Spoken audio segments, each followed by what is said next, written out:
Hello नमस्कार. आजच्या व्हिडिओची सुरुवात देवपूजेने झाली आहे.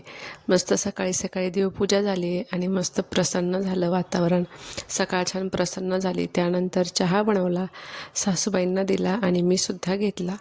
मग त्यानंतर आज तूप बनवायचं होतं, तर तुपाची जी काही साय होती ती बाहेर काढून ठेवलेली होती अगोदरच. आणि ही जी प्रोसेस आहे ना तुपाची, मी जेव्हापासून करते तेव्हापासून माझं तूप करणं खूप सोपं झालं आहे. मिक्सरच्या भांड्यामध्ये साय टाकायची, त्यात बसेल तेवढं पाणी टाकायचं, फिरवून घ्यायचं आणि मस्त असं लोणी त्याच्यावरती तरंगतं. फक्त लोणी बाहेर काढून जे काही बाकीचं दूध आणि पाणी असतं ते टाकून देता येतं. त्यानंतर मिक्सरचं भांडंसुद्धा एकदम पटकन स्वच्छ होतं. गरम पाणी टाकायचं, थोडंसं त्यात लिक्विड टाकायचं भांड्याचं आणि मिक्सरला फिरवून घ्यायचं.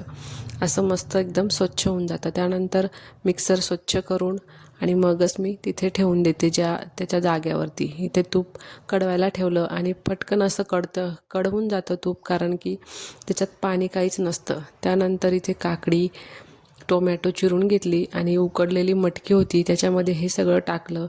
मीठ टाकलं, थोडंसं काळं मीठ टाकलं, कोथिंबीर टाकली आणि डाळिंबाचे दाणे टाकले. हे न खायला इतकं चविष्ट आणि टेस्टी लागतं. काव्याला तर मोह चावरत नव्हता. ती खाऊन बघते, तिला खूप आवडतात अशा गोष्टी. आणि सलाड खायला तर तिला खूप आवडतं. फळंसुद्धा ती आवडीने खाते.